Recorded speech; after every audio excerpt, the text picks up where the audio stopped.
Hello and welcome to Book of the Mouse Club episode 74, Tuesday, May 10th, 2022. Morning, monsieur. Where are you off to? The bookshop. I just finished the most wonderful story about a beanstalk and an ogre and That's nice.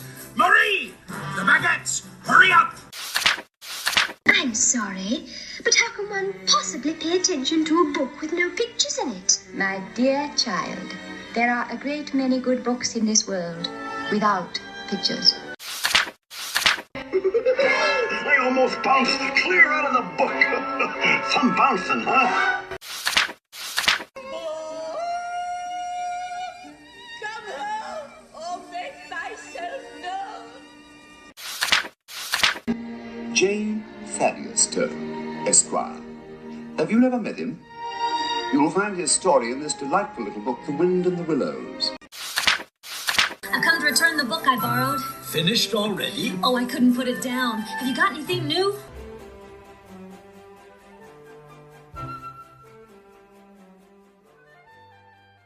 Welcome back. I'm your host, Courtney, and I am joined, as always, by the bowl of chili to my Scotch mist, my lovely co-host, Emily. Hey, Courtney. To quote Winnie the Pooh, there's a rumbly in my tumbly, and I think this episode is going to bring us something sweet. Yes, we are not too far off from a recent episode, episode 70, where we discussed Walt's Disneyland, A Walk in the Park with Walt Disney, with our podcast pal David Alpert of the E-Ticket to Broadway, ahead of Emily's first trip to the happiest place on earth.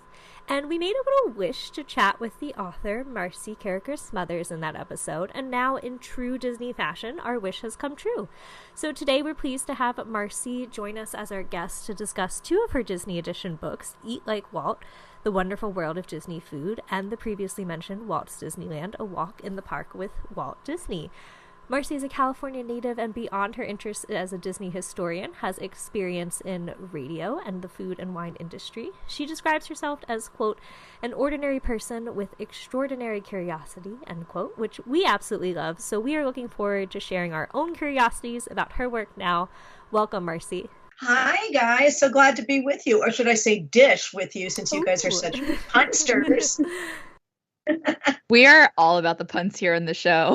Excellent. Me too. I love them. Marcy, we're so happy to have you join us. And before we start talking about your books, we do want to learn a little bit more about you. I loved in the dedication of your book, Eat Like Walt, you shared that Pirates of the Caribbean is your favorite attraction, and you always get chocolate fudge from the Candy Palace. I want to know more about that. Why are those your favorite things in Disneyland? Well, I think, I only got to go to Disneyland one day a year. I grew up in the San Fernando Valley in Southern California. My grandparents took me. It was really, really special. We arrived before the park opened and we stayed until it closed. And, in that beginning part of the day, you never, ever wanted to end. But I can still remember that it satisfied exhaustion at whatever time it was, 11 p.m. or midnight, when I really couldn't even stand up anymore. And my grandfather would bring me home, and carry me back to the car to take us home. And also we were allowed one special treat, and mine was always chocolate fudge at the Candy Palace. But now as an adult, I'd have to say the vegetable kebabs at Bengal Barbecue are my favorite treat right now at Disneyland. But yeah, you can never go wrong with anything from the Candy Palace, and especially the seasonal things. I love to check those out. You see things on Instagram and you can't wait to get to the park to try, all those things. So. And I can't fault you for loving Pirates of the Caribbean. It's so wonderful. And I was bummed my most recent trip, it's closed right now for refurbishment. So I missed the Disneyland version of Pirates that I was so looking forward to, but I guess I'll just have to go back. I was going to say, it's a perfect excuse. Yeah, and with regard to Pirates, I'm sorry, I immediately went to food. It must be the time. With Pirates of the Caribbean, it was my grandfather's favorite ride. And at some point in our talk today, I do want to tell you, and I will tell you, about what I discovered in the Walt Disney Archives about Walt's personal involvement, which was, as many people know, he was intimately involved with Pirates of the Caribbean, although he never lived long enough to ride it. But there's something that I found in the Walt Disney Archives that now that you hear it, or when you hear it, you can't unhear it, and you'll know it every single time you ride the attraction again. Oh, looking forward to that exclusive. So let's talk about Walt. Both of your books are centered on Walt. You took a moment to show us your fun off before we started recording, your amazing computer backdrop of this great picture of Walt giving us this amazing, like sly smile face. What drew you to looking at food and Disneyland all through Walt's eyes? Well, after I published my first book, which was based on a radio show I did with Guy Fieri called Snacks, Adventures in Food, Aisle by Aisle, my agent asked me what was I going to write next. And I immediately said, I want to write about the food at Disneyland. I love Disneyland. And then he said something really smart and important. He said, what are you possibly going to do that's different than Instagram and Twitter and Facebook? And that got me to thinking when I was doing my research for the proposal. And I wondered, had anyone ever written the culinary history of Disneyland? And while I was researching, I found an insert to a newspaper in Orange County where Walt said, welcome to the kingdom of good eating, where the food's as fabulous as the fun. And I still get electrified when I say that. The Kingdom of Good Eating, that actually was the first title of the book, that Walt had intended to have the food experiences at Disneyland be as immersive and entertaining as they could be as the attractions. And so that was how I came up with the idea of Eat Like Walt. And that's what I sold to Disney Editions, was the culinary history of Disneyland. And also this way to look at Walt Disney, one of the world's most famous people then and now, through the lens of food, because he really just was an ordinary guy. He really was. Everybody that knew him used to say he was just so normal and so average. I think that was part of what his great talent was, is he could relate to everybody. He could relate to all types of people. But when I was doing, once I had sold the book to Disney Editions and I had access to the archives, then there was a whole nother chapter, because I had learned that when the Walt Disney Studios opened in Burbank, Walt had 4 state-of-the-art restaurants. He had no commissaries at any of the other studios he had before that. Mind you, he was only 39 years old in 1940. And not only did he have these restaurants, they were all subsidized, much like what we think of happening in Silicon Valley now, such as Google, where you pay, $1 for something that would normally cost you 15. So Walt knew that if he kept his employees happy and well-fed, and also, frankly, on the lot, that's more productive. So in that sense, I got a chapter I had not expected, but the one that really made it special to me was the Walt at Home chapter. And that came when Walt's family agreed to talk to me. And that's pretty rare. I knew Jenny, one of Walt's granddaughters, a little bit. We'd had dinner a few times. In fact, whenever she would say grandpa, which was like so normal to her, I would be like, she's talking about Walt Disney, but I inside, right? Because I'm cool. I'm chill. Yeah, I'm just talking. So, but when I was kind of afraid to tell her that I'd sold the book to Disney Editions, because then I thought, oh, Jenny's going to think I'm a stalker. So it took me about 10 tries at the email. I finally sent it, and she wrote back almost immediately, we are all so happy that you're doing it. You're the perfect person to write the book. How can we help? So I had 4 sit-down sessions with 3 of the granddaughters and Ron Miller, Walt's son-in-law.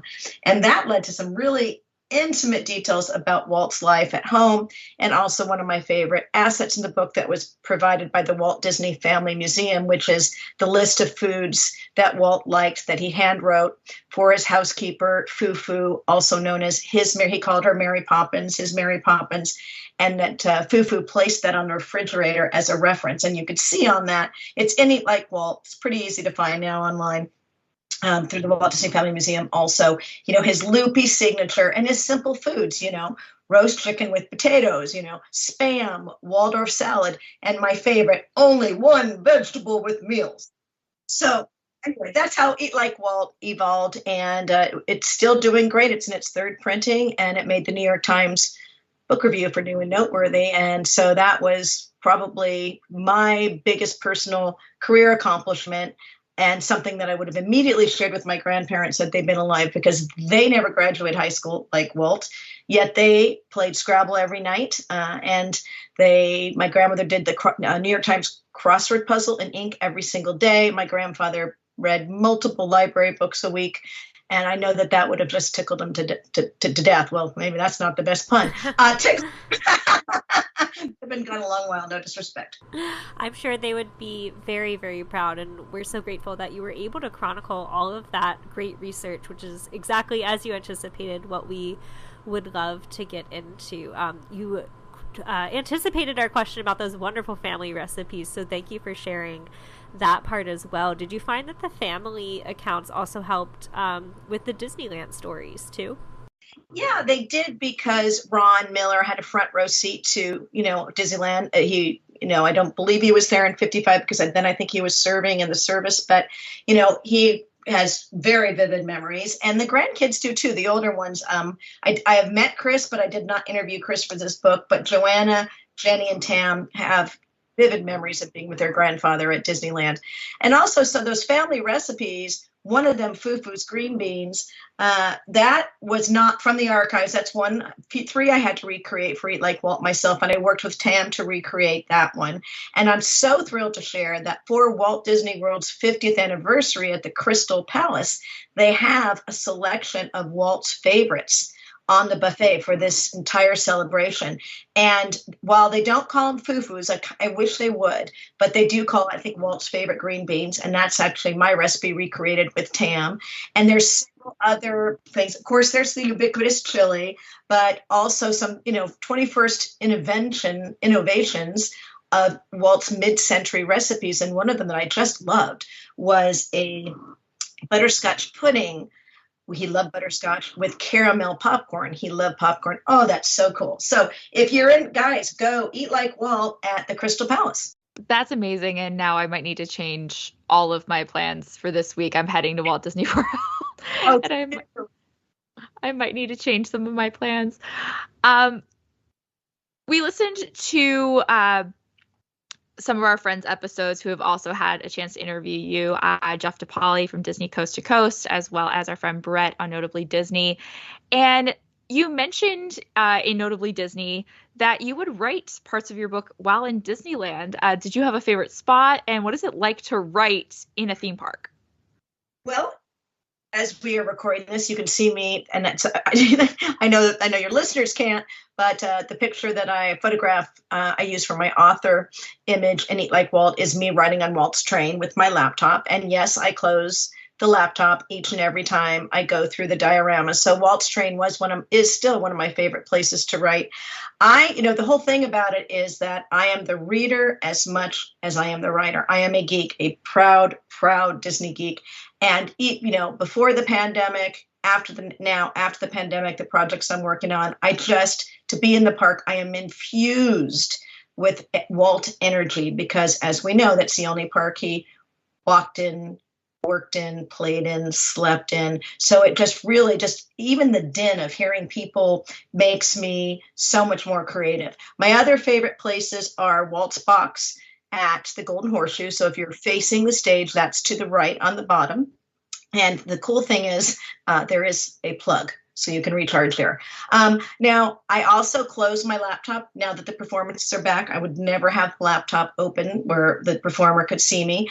And if it's really busy at any of these spots where people are looking to sit down, I never take a seat. I want to be really clear. I also love, of course, the chairs and benches on Mainstreet USA. I work behind Walt Disney's Enchanted Tiki Room, the exit near the Tropical Hideaway. There are some tables there that are gems to work at. And the Mark Twain Riverboat Landing, Tom Sawyer Island.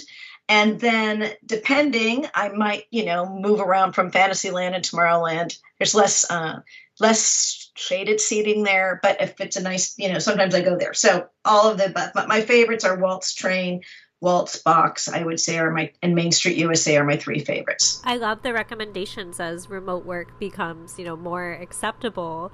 I'd love to know, how many times did you visit Disneyland while writing Walt's Disneyland? Was it a weekly ritual?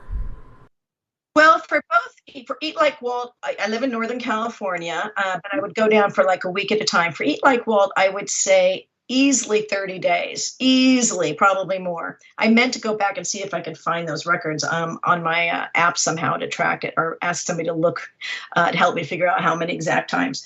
But a lot. Then when the pandemic happened, I had already in 19, I'd already been to the Walt Disney archives. And I'd been there 3 times already and had a lot of research done and all my scans, which is miraculous because the Walt Disney Archives closed in early 2020 and didn't reopen for well over a year. So a lot of Walt's Disneyland I wrote from home. However, I am such a geek that I went down to downtown Disneyland 4 or 5 times to write there. This was when, if you went, it was sometimes an hour and a half wait between the temperature check and the security to get in. And I was on the bench. I bring a little pillow, actually a lady pillow from Lady and the Tramp, and my laptop. And I would sit across from the entrance of Disneyland, right near where the Lost and Found is. And I remark looking back at that, it opened up slowly in little bits, but how there were a lot of people, not necessarily to write, but a lot of people that just wanted to be in the Disney culture. In fact, some people, I think the line was 2 hours for World of Disney just to go shopping before they figured out the virtual queue. And that showed me how much everybody just wanted to be with each other. And that little glimpse of Disney was enough until the park reopened. Yeah, I can understand that. I pictured trips to the Disney store at my local mall before I moved to the Orlando area to get that little Disney fix, and then it becoming even more important as the parks were closed. So we love hearing about the research, the writing process, but also the publication process is so interesting and unique to every author we interview. So we'd love to know what it was like working with Disney Editions. I believe you've also alluded to some of your partnership with the Disney Archives. Well, that is, so the brief story is, it took me about a year to write the proposal. This was not like now when I say I write, I don't play at writing. I mean, I write every single day except Sundays. And I try to take Sundays off, and that's probably mostly a lie. But with the research, it was harder because I didn't have access to anything official for my proposal. I did have 2 Imagineers that helped me tremendously. Tom Fitzgerald, still working, and he's one of the top Imagineers now, top, and my friend Kathy Mangum. So they helped me with it. When it was ready, I did get an introduction to somebody at Disney who passed it along to my editor and dear friend, Wendy Lefcon. And so I was in Kentucky, where I spent a lot of time in Lexington, Kentucky, and I wrote to my agent and I said, I'll come up to New York if Wendy will meet me, but I don't want a Mercy meeting. And he said, what's a Mercy meeting? Well, I've been in television and radio before I was in publishing, and Mercy meetings where people just meet you to just get to appease you and then move along. No real intention of working with you. And he wrote immediately back, oh, Wendy's dying to meet you. So I met them in New York, and Wendy said, I love this idea. Here's what we need to figure out. And like within a week, I had a contract. So that was amazing. And thank you to Wendy Lefcon. In fact, our anthem is Let's Go Fly a Kite together. That's really how it felt. And every book I do with Disney Editions involves Wendy. So after, you are an official Disney author and have a project, that gave me access to the archives for the first time, first of many.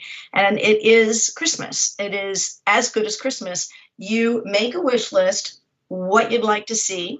And then when it's your day or days, you go into the reading room and they bring boxes and you open them up, and inside you find all these treasures. Sometimes it's exactly what you're looking for. Sometimes it's not.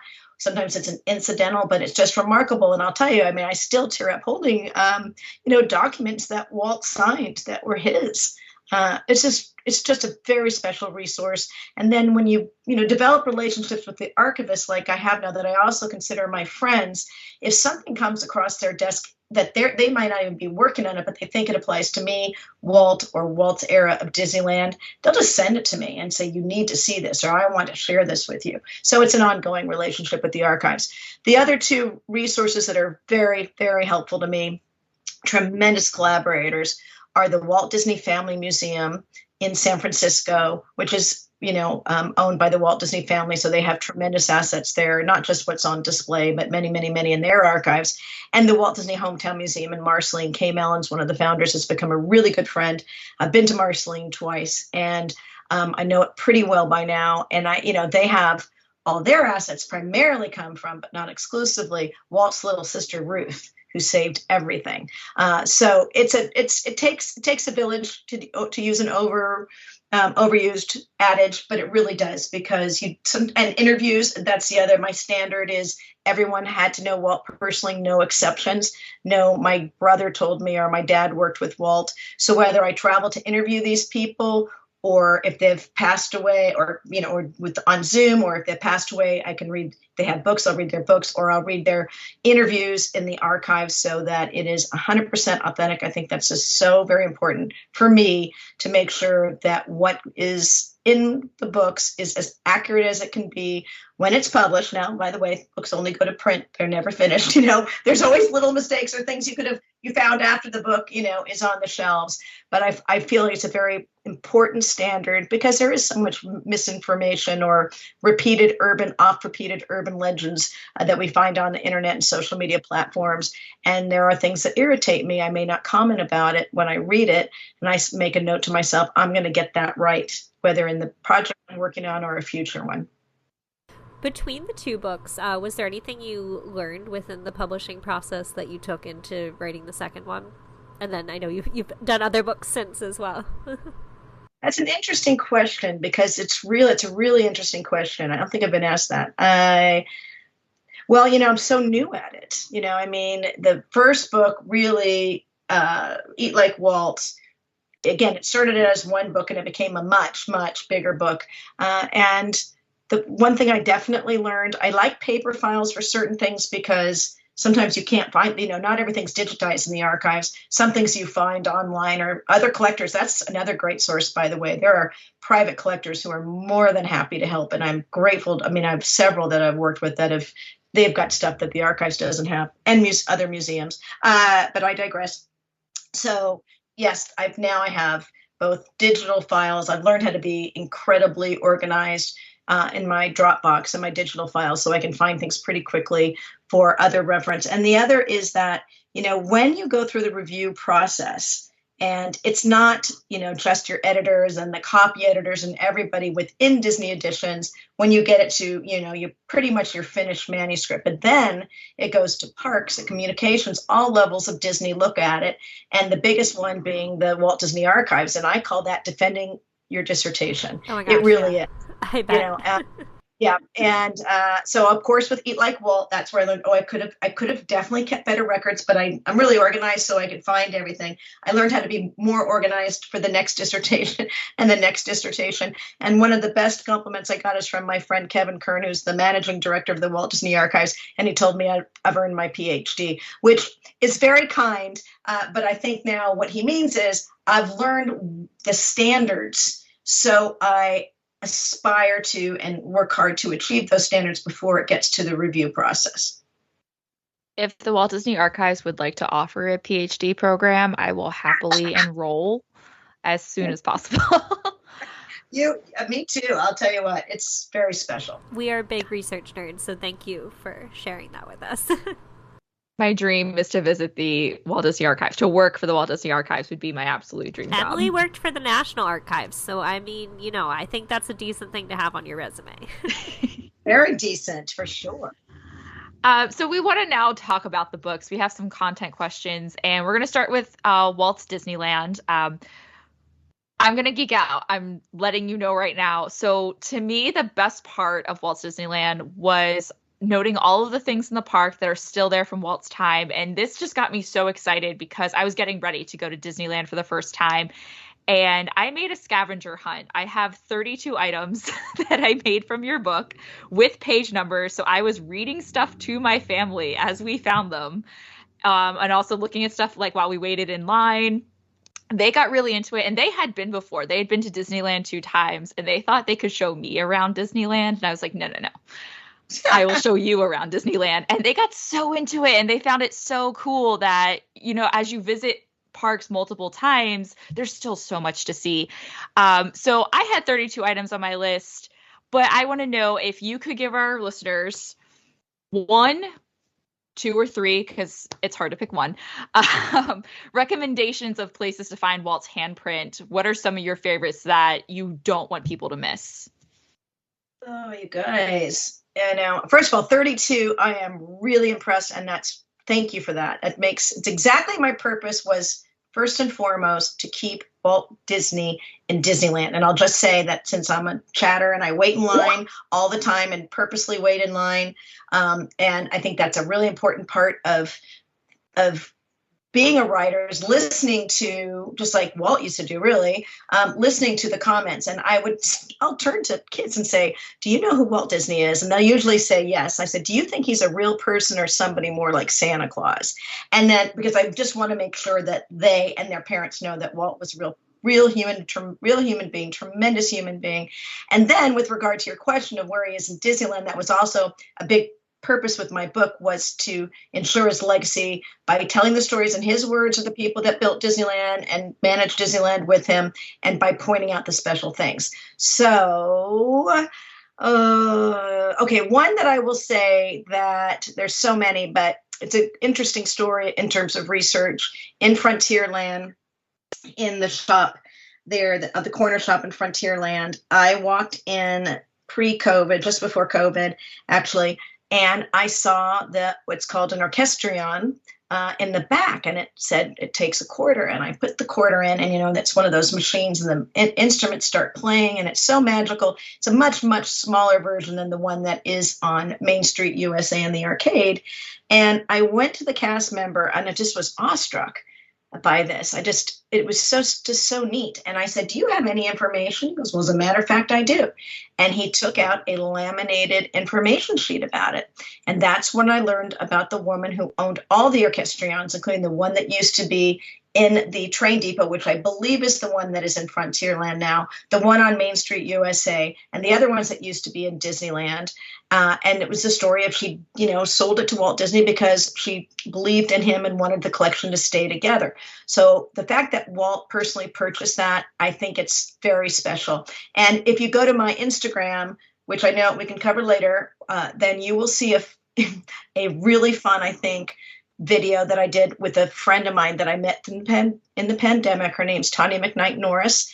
And Tanya worked with Walt. She traveled with him to the World's Fair in New Orleans. And she is the decorator of the Haunted Mansion. She designed the original purple wallpaper, and she decorated Club 33 and several elements that still remain in New Orleans Square. And she had not been back to Disneyland for 50 years. So you can see that orchestrion. You can see Tanya McKnight Norris dancing to it on my Instagram. Okay, so that would be one.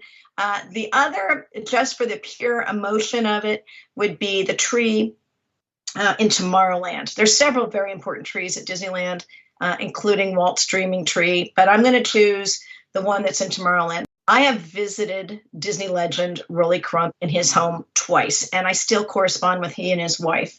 And he's the one that told me this story, is that when they were planning the Tomorrowland remodel, Bill Evans, the famous landscape designer of Walt's, kept saying to Walt, Walt, I found this beautiful multi-trunk reclinata tree. It's just perfect for Tomorrowland. And Walt kept saying, yeah, one day, Bill. Okay, yeah, I hear you. Good idea. One day, remind me later, And then he died pretty obviously very suddenly for most people. And Bill went with his own money. This would be 1967, early 1967. I believe it was $4,000 at the time for this tree, trucked it at his own expense down to Disneyland, called Rolly and said, Rolly, we need to plant this tree. And they put it near the Utopia and what was Walt Disney's Carousel of Progress in Walt's honor. And that tree is still there. In fact, my daughter, who goes to Chapman in Orange County, a couple of years ago when they were doing some remodeling in Tomorrowland, they had put one of those screens around it. She goes, Mom, Rolly's tree, Walt's tree. And I was terrified they were moving it, but thankfully, no, they were just making a bigger walkway. So that tree to me represents the love that Walt's people had for him and respect and loyalty that Bill Evans would do that with Rolly. So both of those were on my scavenger hunt, which actually I threw a link to it in the chat if you wanted to look at the 32 things I picked out of your book. Oh, I'm so glad. Oh, yay. Okay, cool. But I did want to share with you some of my favorites. Those were fantastic. I found all of them. And some of my favorites were the door to Walt's Hideaway. Was on Main Street, Walt's hideout door at the Plaza Inn. And it's so deep around the corner. My aunt was like, it's not here. It's not here. I was like, no, keep walking. It's over there somewhere. And it looked like just that it's right on the end. And I was just so excited. And there's just a family standing out there. I think they were waiting for the reservation, and they looked at me weird that I was like, there's the door. And they're like, okay, it's a door. But I was so excited. So I loved the door. My other favorite, I'm a big Coca-Cola fan. That's like my treat at the end of the day. And I loved going to the refreshment stand on Main Street and seeing the popcorn light that's painted in half. I've heard that story so many times, and I loved reading about it again in your book. And I was just so happy to finally see it for myself. So with the light bulb, again, that's like sort of the urban legend versus what we know to be true. And how an author with Disney editions has to be so careful what they say. The closest I could come to confirmation that Walt did that was not just an Imagineer, was Disney legend Jim Cora, who was my mentor and to whom I dedicated the book. When we had our walk in the park, I showed him that, and he said, that's exactly like Walt. He would have said, paint the damn thing 2 colors, So, and so that's how, that was my sort of the closest I could come to confirmation that Walt was involved in that decision. The door, okay, the hideaway door. Thank you for that. And I'm looking at this Disneyland scavenger hunt, and I am now totally obsessed with it. And you completely. It's also in page order. That's how detail oriented I was. We could have our Disney OCD club, hi, my name is Marcy, and I'm very organized at Disneyland. But, with another fun thing about that door. So the original, when I found a memo in the archives when I was researching Eat Like Walt, when it's 1954, and they were talking about budget cuts because, Disneyland was built in a year. And of course, it was very, very expensive. They couldn't have everything they wanted, not even Walt. But he said the hideout stays. And the hideout was the precursor to what is now Club 33. The first hideout was, if you look at the Plaza Inn and you're looking at it, was on the right-hand side. It was then Swift's Red Wagon Inn. And it was a sizable room, had a bar and its own restroom. And you could still see those original windows, the photo that's in Walt's Disneyland. I purposely used that one so you could see the window. If you go over to the first aid and the baby care, you can see the original triptych windows that were there when Walt had his Disney room or his hideout. But when Walt took over the Plaza Inn in 1965, remember that when he opened Disneyland in 1955, he had no bandwidth for what he called his feeding operations. So all the restaurants were leased out.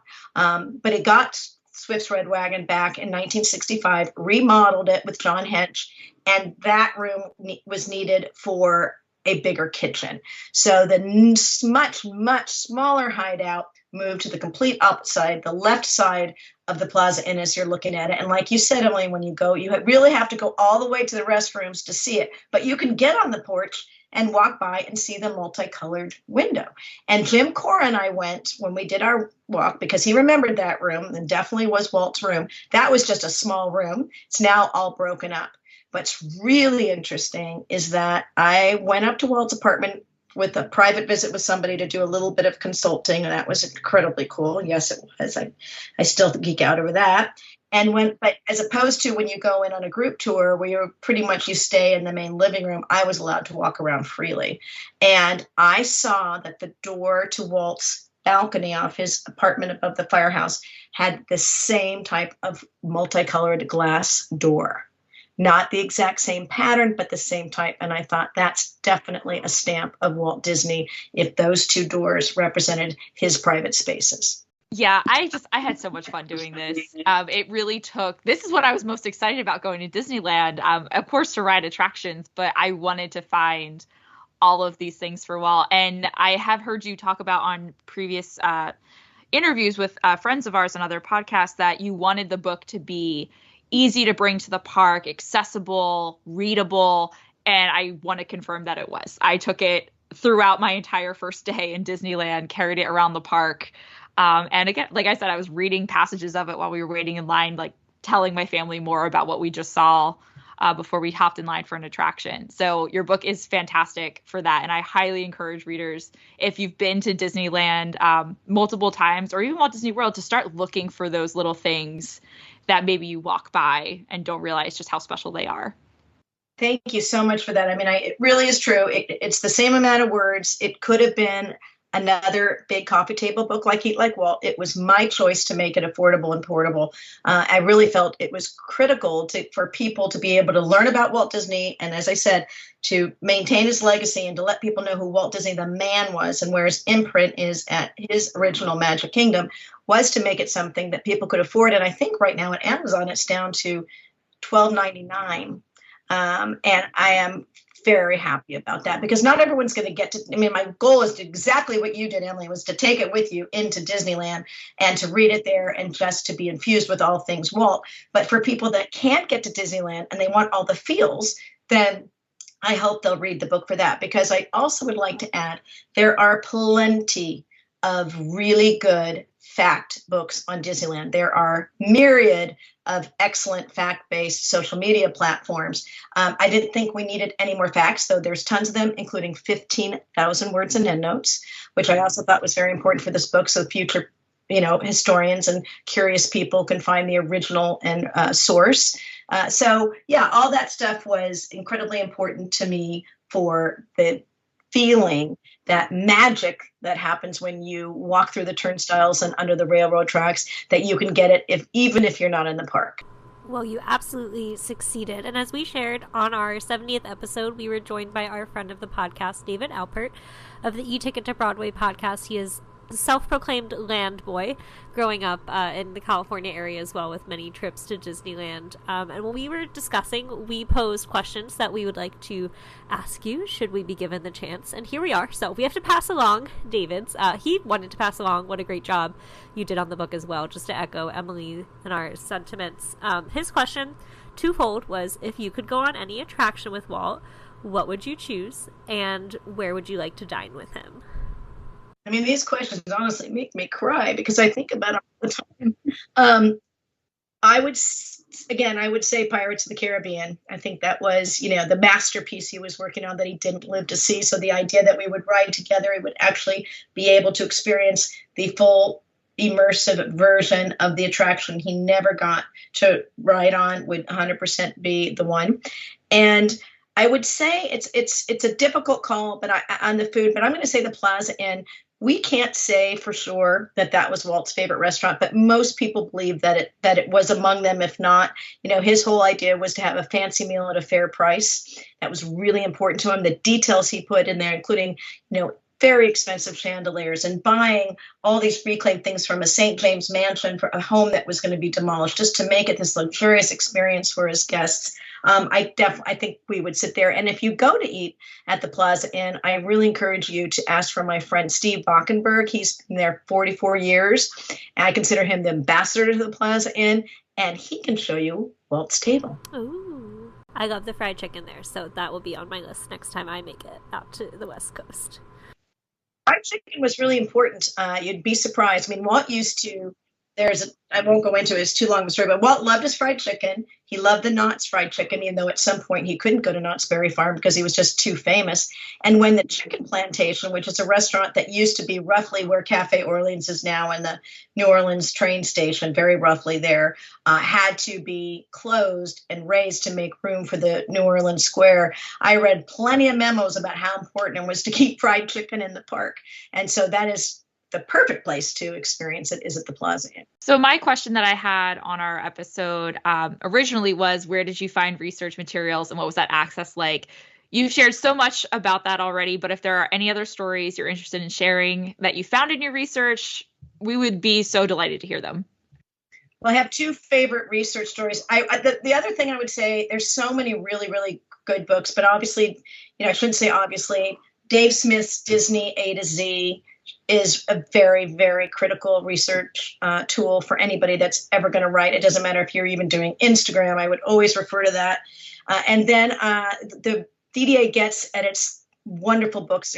There's 30 or 40 now, Walt's People, which are first-person accounts and interviews, which is an incredible resource. The two things I wanted to share that I teased about earlier, one is Pirates of the Caribbean. This was a memo I found in Walt's Park correspondence at the Walt Disney Archives. So just even saying Walt's Park correspondence, I'm again goosebumps because it's just such a deep dive look at Walt's process. So when I was looking through Walt's park correspondence at the Walt Disney Archives, these boxes, which are just such a deep dive look at Walt and his process, I found a memo that, I froze, and I'm sure I cried. I'm a crier. It's kind of my barometer. If I laugh, if I cry, if I smile, then it's going in the book, or if I don't know something, I figure a lot of other people don't know something. So that's sort of how I, sometimes decide whether or not it should be included. And also when I was referring to fact-based books, which this is a very fact-based books, but I'm all about the feelings. The other thing is, got to remember, and I've been told so many times, including from Marty Sklar, some people only get to Disneyland once. Not everybody is an annual pass holder that gets to go multiple times. So some things, while they may be pretty well known from people that read and, listen to a lot of podcasts like yours about Disney may know, they're so important that I have to include them. And that would be Pirates of the Caribbean and the decision, Walt's decision, that there just wasn't enough room inside the berm to build the attraction that he wanted. And he said, we're going to go under the railroad tracks and we're going to build a big show building on the other side. And so with that decision, and it's no longer a walkthrough, the conveyance is going to be a boat. Walt knew, I'm paraphrasing here, that they had to go down about 26 feet to go under the railroad tracks. So he says to Disney legend Herbie Ryman, said, Herbie, I need you to figure out some way to get the guests down there. So they're in a meeting and Herbie says, yeah. See, I've got them going down and they're splashing and they're laughing and they're getting a little wet. And Walt looks at Herbie and says, can I take that home? Well, yes, of course he could. So he takes it home, comes back the next day, and he says, Herbie, okay, I took your idea and I made it better. Here's what's going to happen. First drop, they're going to go down 16 feet. But then, in just a little bit, there's going to be another drop, and they'll never see it coming. And so that second drop is, not part of the thrill as much as it's like Walt's little surprise for his guests. And that's what I was alluring to at the beginning of the podcast, is whenever I ride Pirates of the Caribbean and the second drop, I go, that'll get them, they'll never see it coming. And the other one was a memo that was sent to Walt from Emil Curry about the wait times for the sky buckets. And at that point, you could ride them round trip. And the lines were long, and Walt had a pretty high standard about how many attractions he expected his guests to be able to experience in the day. Remember, a totally different time. This is mid-century, but it was between 8 and 12 a day was his goal. And he was trying to figure out, what are we going to do with these long lines? And then I found this memo where he says, how about if we establish a single rider line and ask strangers to buddy up together? And Walt Disney in 1957, those were his words, single writer. And I just flipped out. I'm like, Walt, as if there are strangers at Disneyland, but this idea that he had thought about people that didn't know each other getting on the attraction more quickly by riding together. So, and with people maybe not their party that they were in line with. So that was another big research find for me, and I was tickled with that one. It was fun to see the memo in there. I liked all of the primary documents, especially the photos. Of course, when it was my turn to pose the question, I joked that I want bonus features for this book, which I guess now this podcast episode has become in a way. But I would love to know if there was anything in your research, if you had so much that wasn't included, if you had to omit anything for size or length. I'm lucky. I didn't have to omit anything for size or length. There's a few things, just two, that I couldn't use. Their photographs are not even, and that, one of them was a tough one for me because I don't think it's ever been seen, but I ultimately was not allowed to use that. But however, things have come to me since then that I think are really cool. And if this is already in its second printing, and so for the next printing, I may add a few of those bonus details that you're talking about. And maybe one day, this is not saying that Disney Editions would ever do it, but I get so many comments. I wish this was a coffee table book. That would be like my dream, was to do a coffee table book with more photos and all the special content and things I've learned since the book went to print as a separate edition to the affordable portable. Well, sign me up for it because I'm ready. We're ready to pre-order. So we want to turn our attention to the final chapter of your book. So a part that really stood out to us was Walt's last day in Disneyland. I thought that was so unique and a perspective I have never read in another Disneyland or Disney history book. So wanted to ask you, what was it like writing that chapter? Well, thank you for asking. I'm very, very proud of that. When I was writing Eat Like Walt, I had read about October in 1966 when was Walt's last day. People are alleging that, I should say, but again, fan sites, nothing official.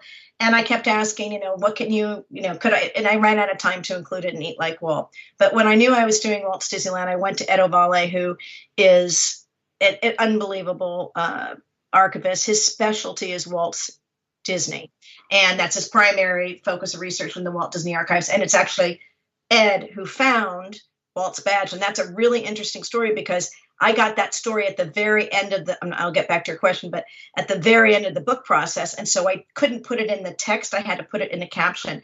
But Walt, no one knew. He asked Dave Smith, who's the founder of the archives, where's Walt's #1 badge? And Dave says, up inventory the Walt's office. I don't know. I've looked everywhere for it. And one day, Ed never gave up on finding it. And he decided to look in Roy Disney's files one day at lunch. And in the very back of one box, the files in the back were kind of pushed up, and he reached in and he found this paper bag that was all crinkled. He shook it. It was metal on metal.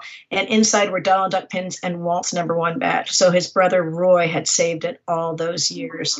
And that's just a caption. I wish that had been the book. Anyway, back to the Walt's last day. So I was asking Ed, I really would like to enter this. And so into this book, and he agreed that I could do it. So I think it is the first official Disney book that has the story. So what's interesting is that the archives wasn't necessarily saving everything back in the day, right? There were no archives until Dave Smith. So everything that you see in the book, the program, the tickets, the archives didn't have. The Congressional Medal of Honor Society had them. And that's in Charleston, South Carolina. And the reason that they had it was Walt entertained the recipients of the Congressional Medal of Honor on October 14th, 1966. And he paid all their expenses to come.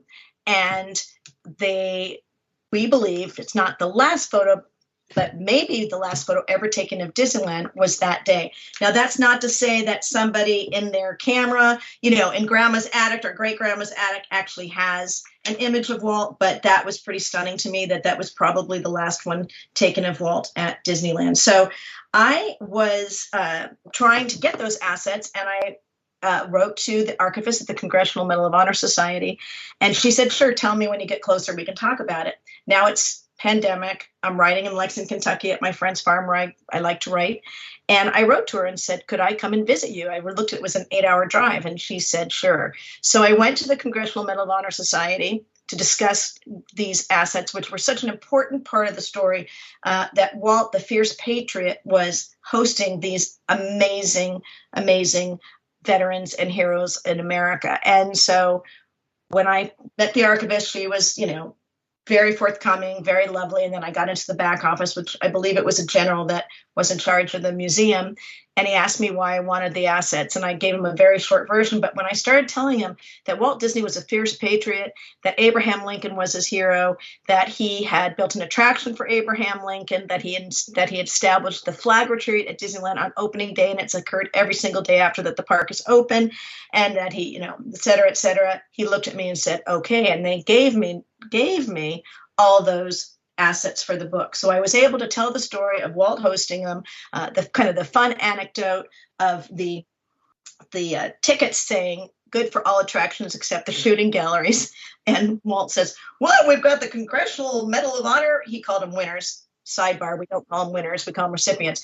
We've got the Congressional Medal of Honor winners here, and we won't let them shoot, Yeah. So I just think that entering it into history is so important, because to me, it's just like July 17th, 1955, October 14th, 1966. I intend to be at Disneyland every October 14th, 1966 to pay honor to Walt.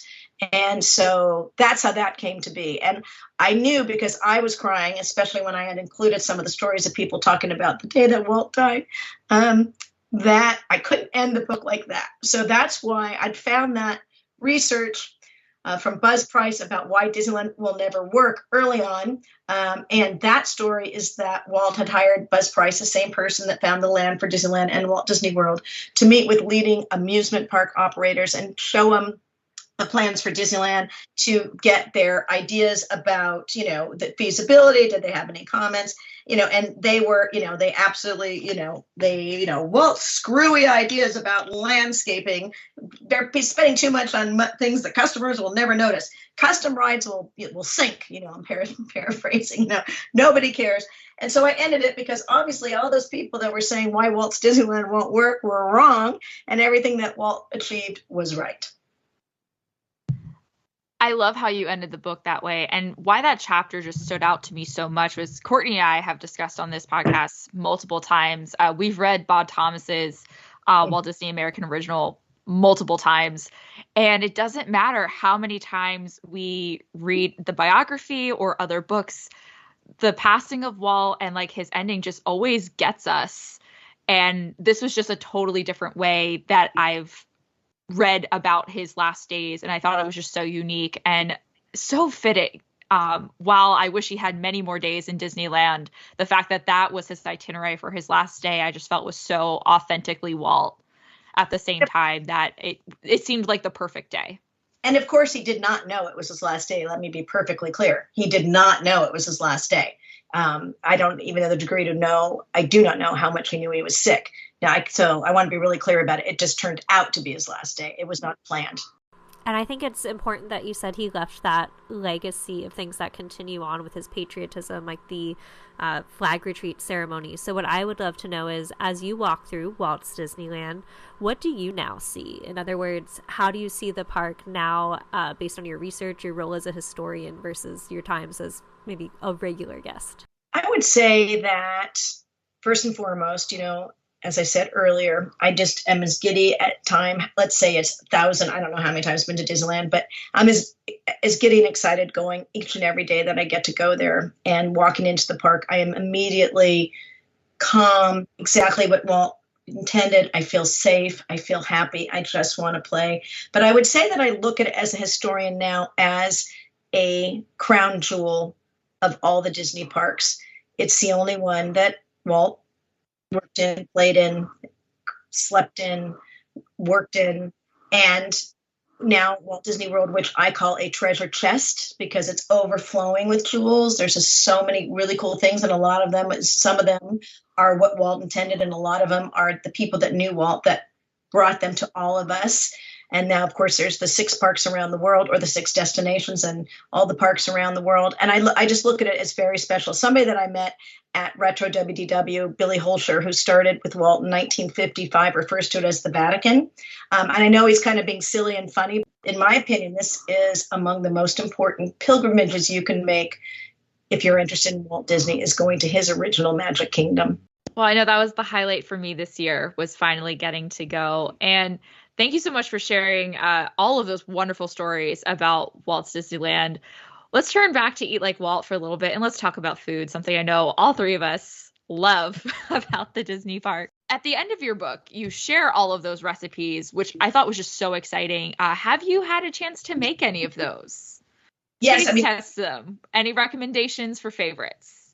Well, every recipe I definitely either made, or my friend Maxine Bloom, who's a professional recipe tester, made them and sent me notes because I was writing the book at the same time. So for sure, they've all been tested. I would say there are many, Walt favorites that, again, it's really basic food, but you have the recipes in the book. But the 2 would be what I learned from the family. I asked them, I said, I know this is going to sound crazy, but what did you see when you opened Walt Disney's refrigerator? And they said, Strawberry Crush, which we know he liked with Pink's Hot Dogs in LA with a plain hot dog, Coke, Dr. Pepper. And they said Fufu, again, his housekeeper cook, and his Mary Poppins always had a relish tray on ice in the refrigerator. And I found that fascinating. So, and in fact, if you look at a lot of the pictures of Walt, in the commissaries of him eating or at the plaza, and there is a relish tray. But I asked them, the granddaughters, okay, was it carrot coins or carrot sticks? Was it whole radishes or were they cut in half? Was it celery? Was it, thin strips or the whole stalk? And I wanted it to be exactly like you Eat Like Walt, everything to be as authentic as possible. And when we did a presentation at D23 Expo and we got to that part, they said, you drove us nuts, I'm proud of that because I wanted it. It's Eat Like Walt. You have a crudité or a relish tray just like Walt Disney. And the other one that is the Martino's tea cakes. Martino's tea cakes were served and still are at the Walt Disney Studios and Imagineering some days in the ink and paint cafeteria, which really was more like of a lounge. But they had tea. By the way, they didn't have coffee because their work was so delicate and deft that the coffee would and the caffeine would make their hand shake. So that's why it's called the tea lounge. And they would have these tea cakes from Martino's Bakery, which still exists in Burbank. And I asked them if I could have the recipe. I didn't expect them to give me the recipe. These are new owners. However, I thought, it's, Pollyanna. It's a Disney book. They're going to want to be in it. And no. And so I started going and asking things to figure out the recipe myself by eliminating ingredients. A friend of mine who is a baker, we thought we were tasting maybe almond extract. So I said, I'm allergic to nuts. Are there any almond or almond products? Nope. I even got to the point I'm allergic to lemon. I'm not kidding, because there is some sort of citrus. Yes, I would walk by at that point, the bakery was open on the way to the restroom, and I would take my phone and go click, click, click, click, click, click, click, click, and then open up the photos to see if I could find any of the ingredients. So it took me probably 30 tries to get that recipe as close to the original tea cakes that I could and my copycat recipe. And so that was one of the fun things about doing it like Walt. But yes, I've tried every recipe and sometimes 30 times. Nice. Well, then we know that they have the seal of approval there. This is something we've seen a little bit with Walt Disney World, as you alluded to, some favorites being on the menu. I've certainly spotted them in the mobile order. But if you could bring a food item or a place to eat maybe back from Walt's era, what would you want to bring back? I'm a big dreamer. I would have I've been to Walt's restaurant in Paris, Disneyland, and it is a beautiful, beautiful homage and palace of Walt history. However, the food is not so Walt-like. I would like to have either pop-ups or a Walt's restaurant where is only the foods that Walt enjoyed, including only one vegetable, like in the middle of the of the menu, and bring back a lot of those that are in Eat Like Walt and things that we knew that he liked to eat and that are on the list that I mentioned that he wrote for Fufu, and have it just be totally a Walt restaurant. If I could only pick one item, I don't know. I guess only because, all right, I know what I'm going to pick, because I know that the granddaughters confirmed to me that he liked it. The butterscotch candy cookies. I had found that recipe in a book, an old cookbook, and you would have to know that Lillian Disney had remarried a man named John Truyans to know that that was a Walt Disney recipe, because it's submitted by Mrs. John Truyans. The reason that I knew it was Lillian was the recipe that preceded was Chris's cold pie. And Chris, being Christopher, their first grandson, that cold pie has been on and off the menus for years. So when I saw that, and then I went a few more pages, I found what are called Chinese candy cookies recipe. And essentially, it's a haystack cookie with the chow mein noodles, roasted peanuts, and melted butterscotch. When I made those for Ron Miller and Jenny Goff, the first time that we met for an interview, Jenny almost started crying. And she said, "You made my grandpa's cookies." And they were always in the cookie jar. And Fufu, even after Grandpa passed away, she still kept them in the cookie jar. So since I know Walt loved those cookies, I also think they're inexpensive, easy to eat, easy to go on the run. You could wait in line, you could walk with them. I would pick those cookies. That is such a special story. Thank you so much for sharing that. You're welcome. So something else I really liked about the book, I want to talk about some of the content, is the concept art that you found for some of these restaurants, because I don't think it gets as much attention as attraction concept art, which is fantastic. But we always see concept art for attractions and films. So I loved seeing concept art for restaurants. How did you find those, or was there any that you were really surprised about how different they turned out? It's another great question. That is thanks to the Walt Disney Imagineering Art Library and Vanessa Hunt, who really, really helped me. But I did get to go into WDI several times for research too. And with the images that are in their art library, I was just looking on a computer and just tagging it for any of the restaurants that I were writing about, or really any of the restaurants that were from 1955 to 1967.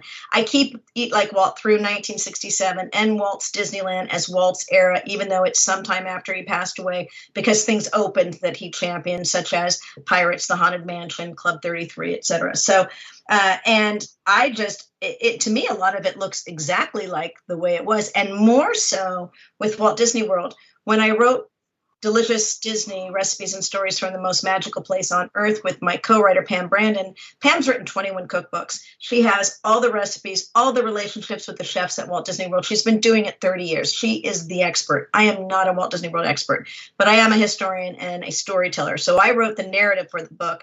And in that book, when you look, for instance, the Crystal Palace and that rendering that Disney legend Dorothea Redmond, it is exactly the same. It's as if you were eating in the restaurant. So I would say the difference is with Disneyland, it was close. With Walt Disney World, in some cases, seemingly, they built it exactly the way the designers drew it. Remarkable.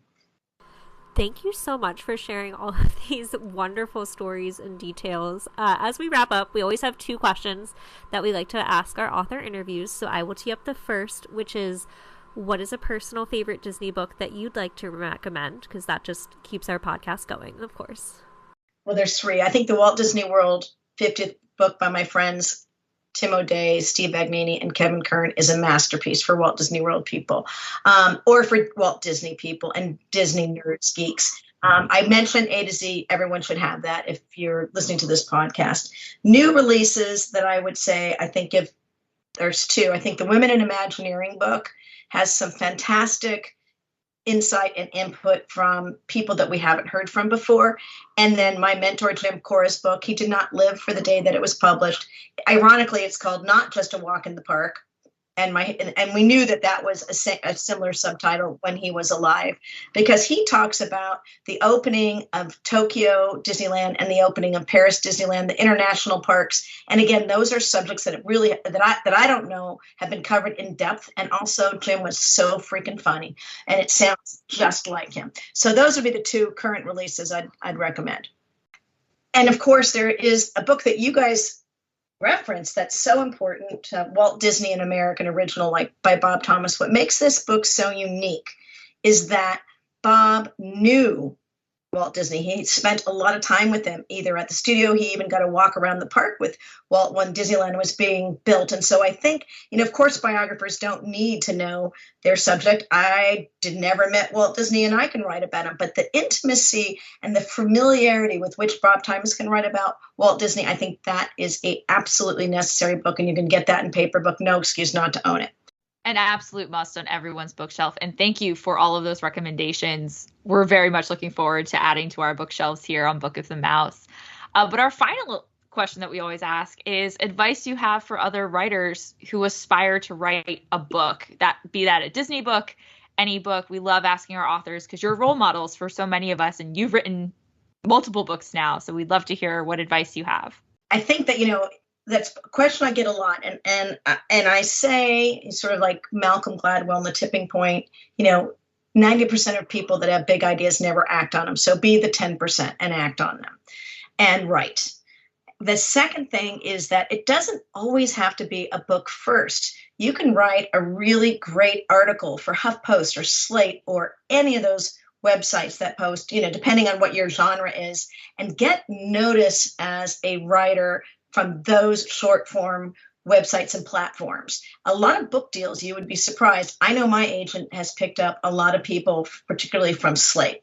So I suggest that. And then thirdly, I just think it's important to keep your eye on the prize and have a schedule. And, I'm lucky that I can be a full-time writer, and I know I am, and I'm incredibly grateful for that. But even if you can only write a few hours a week, stick to it.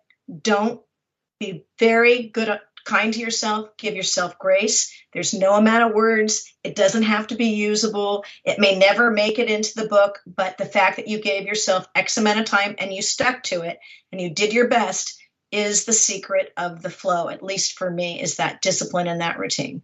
Thank you so much for that amazing advice, for your time, for your amazing stories. We're just going to let our listeners know where we're heading later this month as before we wrap up. So we're giving listeners a sneak peek of an upcoming title from Disney Hyperion's young adult line of books. You can join us for another author interview toward the end of the month with Crystal Starry about her new book, Happily Ever Island. And there's a quick little teaser blurb here for you. Quote, "Welcome to Happily Ever Island, the most pixie-dusted vacation a Disney fan could ever imagine. And this delightful young adult rom-com inspired by Disney fandom gets swept up in a whirlwind of laughter, tears, and more than just a touch of Disney magic," end quote. So be sure to stay tuned for that. You won't be able to read ahead of time since this is an exclusive sneak peek, but it's coming your way in publication in June. So join us for a little teaser, get to know the author, and then pick up the book after. And of course, in the meantime, keep up with Book of the Mouse Club on Twitter and Instagram at Book of the Mouse. You can always email us with comments or ideas to bookofthemouseclub@gmail.com. And please be sure to leave us a review on iTunes so others can find our podcast and read and listen along with us. If you want to keep up with me, Courtney, I'm on Instagram at GreatGuthsby or on Twitter at Courtney_Guth. And you can follow me, Emily, on Instagram and Twitter at the same handle, at Emily_McD. And Marcy, where can our listeners connect with you, and where's the best place to buy your books? And also tell us what's up next for you. Well, let's see. I have a website where I try to keep it up to date. My name, MarcyCarrikerSmothers.com. I'm on Instagram at Marcy Carriker Smothers and on Twitter at Marcy Smothers. You can find my book at Disneyland, which is so cool. But I haven't been there to see it in person, so I can't wait to see it on the shelves on Main Street. And, of course, on Amazon, but also the big retailers, Target, Walmart, and Shop Disney. What's next is exciting. If you can believe it, at first I said I wasn't interested. Right after Walt's Disneyland, A Walk in the Park with Walt Disney, and Delicious Disney Recipes and Stories from the Most Magical Place on Earth, I was writing them concurrently in 20 and 21. And when they went to print pretty close to each other in July, my editor and friend Wendy Lefcon called me and said, National Geographic, which is now owned by Disney, they acquired National Geographic with 20th Century Fox, is looking to do a book for the 100th anniversary of the Walt Disney Company, which is next year, 2023. And was I interested in meeting the editor for that book? And honestly, guys, I said no. And it was just that I was so exhausted, and I couldn't imagine taking on another giant project after two giant projects. But of course, in 5 minutes, I came to my senses, and I said, of course I'll audition for it, and so the next morning I was introduced to my editor now, Allison Johnson, and she said, I've chosen you. I want you to write it. And the book is The 100 Best Disney Adventures of a Lifetime. And it is a National Geographic book that comes out October 4th. Well, we look forward to adding that to our collection. We'd love to have you back to talk about that, I'm sure. In the meantime, though, as our guest of honor this time around, you get to choose the closing quote to leave us and our listeners. So what have you picked for us? I have picked something that relates to me, and I hope that it relates to anyone that is a writer that's listening, since I know that's a core part of your audience. It's something that Herb Ryman said to Don Perry, who is a fantastic Disney historian, but it really applies to all writers. And this has been my mantra. I have it in my office on my refrigerator with my laptop at all times. And the quote is, "It is for people like yourself to have the privilege and the duty of presenting Walt as a human being and a person who can be known, a person you can be close to." And that has really been my goal, is to present Walt that way in all of my books. That is a beautiful quote. I don't think we've come across that one, and I can say it really speaks to both of us as well. So thank you for keeping that legacy here with us. We are so grateful for everything that you've shared. This has been a wonderful time.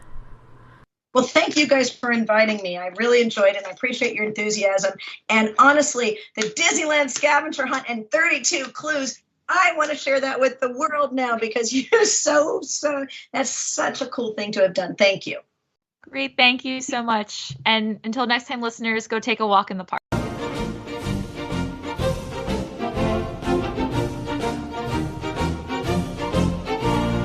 the Mouse Club has no affiliation with the Walt Disney Company. The views and opinions expressed by hosts and participants are theirs and theirs alone. They do not represent the organizations or companies they happen to work for.